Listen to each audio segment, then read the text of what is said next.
Hello everyone, ఈరోజు ఒక update ఏంటంటే ఎనీ కాంపిటేటివ్ ఎగ్జామ్స్ రాసేటప్పుడు స్టాండర్డ్ జీకేకి ఒక ప్రాముఖ్యత ఉందండి.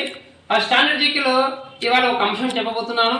అందులో నోబెల్ ప్రైజ్ అండి.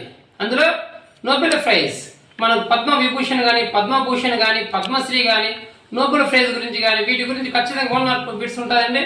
సో అందులో నోబెల్ ప్రైజ్ అండి, ఇది అత్యంత ప్రతిష్టాత్మక అంతర్జాతీయ బహుమతి అని చెప్పి చెప్పవచ్చు. దీన్ని ఇది వచ్చేసి స్థాపకుడు ఆల్ఫ్రెడ్ నోబెల్.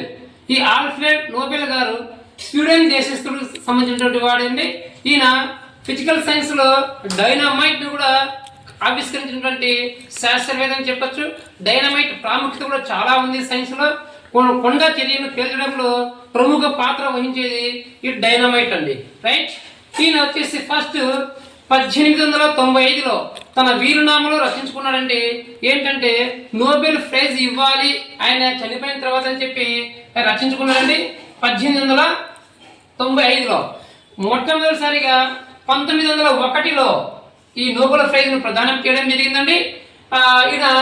ఇది వచ్చేసి ఎన్ని విభాగాలు అంటే ఫస్ట్ 5 విభాగాలలో మాత్రమే ఇచ్చేవారండి. అవి ఏంటంటే 5 విభాగాల్లో ఫిజిక్స్ భౌతిక శాస్త్రం, కెమిస్ట్రీ రసాయన శాస్త్రం, లిటరేచర్ సాహిత్య శాస్త్రం, మెడిసిన్ వైద్య శాస్త్రం మరియు పీస్ శాంతి అండి. ఈ 5 రంగాలు మాత్రమే ఉండేవి. కానీ స్వీడన్ కేంద్ర బ్యాంకు సహకారంతో 6వ రంగాన్ని చేర్చారు. ఆ 6వ రంగమే ఎకనామిక్స్ ఆర్థిక శాస్త్రం అండి. సో టోటల్ గా 6 విభాగాలు అని చెప్పి చెప్పడం జరుగుతుందండి. స్టార్టింగ్ లో మాత్రం 5 విభాగాలకి ఉండిందండి. ఆర్థిక శాస్త్రం వచ్చేసి 1969లో ప్రవేశపెట్టారు. కాబట్టి కేంద్ర బ్యాంకు సహకారంతో స్వీడన్ కేంద్ర బ్యాంకు సహకారంతో 1969లో ఈ యొక్క బహుమతిని ఈ యొక్క రంగాన్ని ప్రవేశపెట్టడం జరిగిందండి, రైట్. సో మనం ఒకసారి గత ప్రశ్నాపత్రాలు చూసినట్లయితే ఏముంటుందంటే నోబెల్ ప్రైజ్ ఏ దేశంలో ఇవ్వడం జరుగుతుంది, ఎవరి పేరు మీద, ఏ ఇయర్లో స్టార్ట్ చేశారు, భారతదేశంలో ఎవరెవరికి వచ్చాయి అనేటువంటి బిట్లను మనకు గత ప్రశ్నపత్రాల్లో చూస్తే కనబడతాయి. కాబట్టి మన భారతదేశంలో ఈ నోబెల్ ప్రైజ్ ఎవరికి వచ్చింది అని ఒకసారి చూస్తే కనుక ఫస్ట్ రవీంద్రనాథ్ ఠాగూర్ అండి. దేంటంటే సాహిత్యంలో 1913 సంవత్సరంలో ఈయన ప్రదానం చేశారండి. తర్వాత మదర్ తెరిసా శాంతి రంగంలో 1979లో.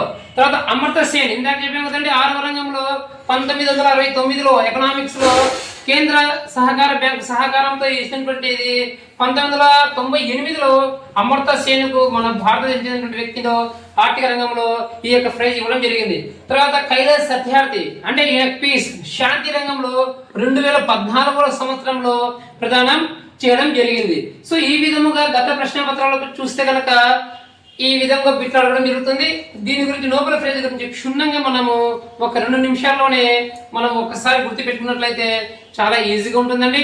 ఎప్పుడు ఎస్టాబ్లిష్ చేశారు, భారతదేశంలో ఎవరెవరికి ఇచ్చారు, ఏ విభాగాలు ఇస్తారు, ఏ విభాగంలో స్వీడన్ రాజు 5 విభాగాలకు ప్రదానం చేస్తారండి స్వీడన్ రాజు గారు. తర్వాత ఇది వచ్చేసి కేంద్ర సహకార బ్యాంకు ప్రదానం చేస్తుందండి. ఈ స్వీడన్ రాజు ఇచ్చేది ఎక్కడంటే ఓస్లోలో ఇస్తారండి, ఓస్లో నగరంలో ప్రదానం చేస్తారు. తర్వాత శాంతి బహుమతికి వచ్చేసి స్టాక్ హోమ్ లో ఇస్తారు. ఎవరంటే Nobel committee, Norway Nobel committee వారు ఎక్కడ ఇస్తారంటే స్టాక్ హోమ్ లో ఇస్తారు. ఇది కూడా ఒకసారి శాంతి బహుమతి ఏ నగరంలో ప్రదానం చేయడం జరుగుతుంది అని చెప్పి ఇవ్వడం జరిగింది. కాబట్టి ఎవరైనా సరే ప్రిపేర్ అయినటువంటి అభ్యర్థులు ఈ నోబెల్ ప్రైజ్ గురించి అంశం గురించి క్షుణ్ణంగా చదివినట్లయితే 1 మార్క్ మీ జేబులో ఉన్నట్లే. Thank you.